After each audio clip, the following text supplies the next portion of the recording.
भरे दरबार में एक बात कही। शांतनु, मुझे तुम्हारे पिता की स्थिति का पता चला और ये भी कि अब तुम राजा हो। पर ध्यान रखना, जैसा राजा होता है वैसी ही प्रजा होती है। बाकी तुम समझदार हो। संत शंकराचार्य तो ये कहकर चले गए, पर उनकी इस बात के बाद महल के सभी लोग धीरे धीरे आलसी और लापरवाह होने लगे। सेवक, दरबान, सैनिक, वैद्य और दरबारी सभी अपने अपने कार्यों में कोताही बरतने लगे। सेवक, मुझे दरबार के लिए पानी ला कर दो। हाँ राजकुमार, लाता हूँ।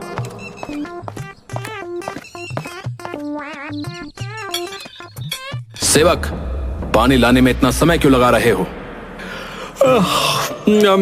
माफ कीजिएगा राजकुमार, मैं थोड़ा आराम कर रहा था। शांतनु की परेशानी बढ़ती जा रही थी। उसने रसोई में जाकर देखा कि वहाँ भी आलस छाया हुआ था। रसोइये, मेरा खाना अब तक क्यों तैयार नहीं हुआ? महाराज, थोड़ी देर और लगेगी। मैं अभी अभी उठकर काम पर लगा हूँ। ये कब तक चलेगा?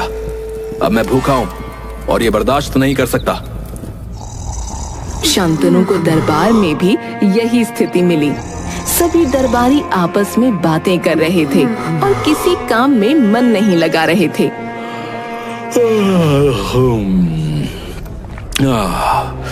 कितना आराम है।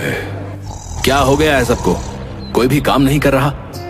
अरे आप भी सो जाइए महाराज। मैं घर जाऊं? हाँ जाओ, आराम करो, मुझे भी सोने दो। राजकुमार शांतनु ने महसूस किया कि संत शंकराचार्य की बात सही थी। राजा का आलसी और गैर जिम्मेदाराना रवैया पूरे राज्य में फैल गया था। कुछ दिन बाद एक खबरी महल में आया। महाराज, बहुत बुरी खबर है। राजा टोडरमल हमला करने के लिए हमारे राज्य की सीमा तक आ चुके हैं। तो ये खबर तुम अब ला रहे हो? हाँ महाराज, आलस आ रहा था इसलिए थोड़ी देर लग गई। हे भगवान, ये क्या हो रहा है मेरे राज्य में? सब इतने आलसी हो गए हैं कि इस चक्कर में हमारा अंत आ गया है। अब मैं क्या करूं? आप घोड़ा लीजिए और यहाँ से बचकर भाग जाइए। लड़ तो आप पाएंगे नहीं, और आप क्या, हम में से कोई भी नहीं लड़ पाएगा। सबको आलस आ रहा है। पर मुझे तो घोड़ा चलाना भी नहीं आता। अगर मैंने घुड़सवारी सीखी होती या राज्य चलाने की कला ही सीख ली होती तो आज मैं इस स्थिति से बच सकता था। मैं कितना नालायक हूं। हाँ, बात तो आपने सही कही। फिलहाल मैं तो भाग रहा हूं, आप अपना देख लो। अब जाकर शांतनु को अपनी गलतियों का एहसास हुआ, जब सब उसके नियंत्रण से बाहर हो चुका था।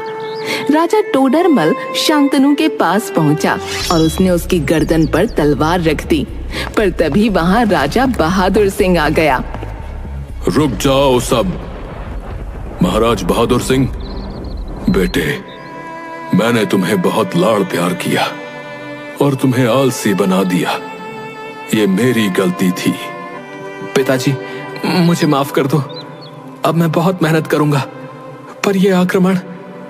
कोई बात नहीं बेटा, ये सब नकली है, तुम्हें आलस का सबक सिखाने के लिए। क्या? नकली? मुझे सबक सिखाने के लिए? हाँ, अब तुम समझ गए ना कि राजा अगर आलसी हो तो क्या हो सकता है। इसलिए अब मैं तुम्हें सिखाऊंगा कि एक राजा कैसे बना जाता है। अब मैं आ गया हूं, मैं सब ठीक कर दूंगा। और महाराज टोडरमल, आपका बहुत बहुत धन्यवाद कि आपने राजकुमार को यह सबक सिखाने में अपना योगदान दिया। यह तो मेरा फर्ज था। आखिर हमें भी तो भविष्य में एक अच्छा पड़ोसी राजा चाहिए। इसके बाद सब लोग वापस लौट गए और राजा बहादुर सिंह शांतनु के साथ महल में आ गया। मैं माफी चाहूंगा महाराज, मैंने रानी के साथ मिलकर यह सब किया, पर मैं मजबूर था।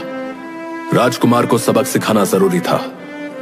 कोई बात नहीं, मुझे शुरू में ही पता चल गया था कि रानी ने ही मुझे वो जड़ी बूटी ला कर दी थी ताकि मैं अपने किए का असर देख सकूं। हाँ महाराज, मुझे माफ कर दीजिए। मैं नाराज नहीं हूं जानकी। तुम्हारी इस चालाकी ने मुझे और हमारे बेटे को एक महत्वपूर्ण सबक सिखाया है, इसलिए मैं तुम्हारा धन्यवाद करता हूं। मैं आपका बहुत बहुत आभारी हूं मां, और मुझे गर्व है कि आप मेरी मां हो, क्योंकि जब मैं और पिताजी भटके तो आपने हमें संभाल लिया। एक औरत का यही तो काम होता है मेरे बच्चे, कि वो अपने घर पर कोई मुसीबत ना आने दे, फिर चाहे वो कोई आम महिला हो या कोई रानी। ये सुनकर राजा बहादुर सिंह बहुत खुश हुआ और उसने रानी और राजकुमार दोनों को गले से लगा लिया।